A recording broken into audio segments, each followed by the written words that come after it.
మిత్రులారా, అందరికీ నమస్కారం. మరో గ్రంథాలయ ఉద్యమం ప్రభుత్వ పాఠశాలలను బలోపేతం చేయడానికి, ప్రభుత్వ పాఠశాలల్లో పిల్లలకు సక్రమమైన విద్యను అందించడానికి, పిల్లలతో ఆనందంగా ఆటపాటలతో చదువులు చెప్పడానికి మరో గ్రంథాలయ ఉద్యమం అనేక ప్రయోగాలు చేసింది.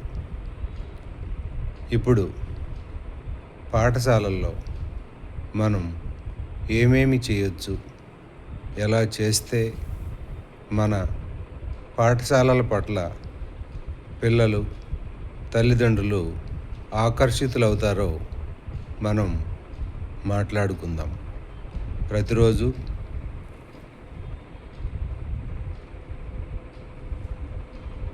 పాఠశాలల గురించి, ఉపాధ్యాయుల గురించి, పిల్లల గురించి మనం మాట్లాడుకుందాం. మొదటగా, పాఠశాలలో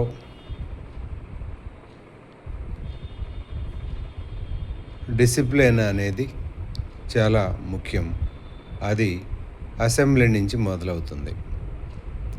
face is the index of the mind అన్నట్లుగా అసెంబ్లీ నిర్వహణ పాఠశాల మొత్తం నిర్వహణ గురించిన విషయాన్ని మనకు తెలియజేస్తుంది.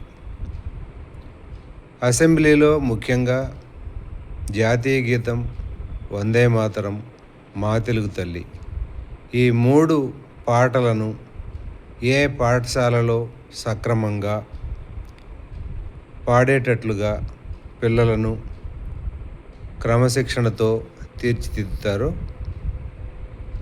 ఆ పాఠశాల ఖచ్చితంగా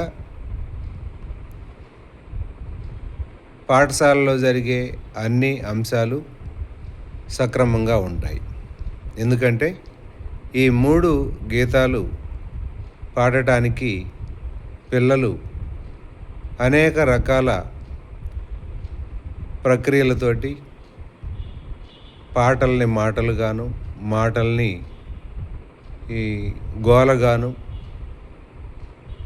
అందరూ కలిసి పాడాల్సిన ఈ పాటల్ని ఒక్కొక్కరు ఒక్కొక్క రిథంతో పాడటం, ఇవన్నీ కూడా జరుగుతూ ఉంటాయి. సో ఎలా పాడాలి అనేది రేపటి వీడియోలో మనం తెలుసుకుందాం. నమస్తే. మరో గ్రంథాలయ ఉద్యమం వర్ధిల్లాలి.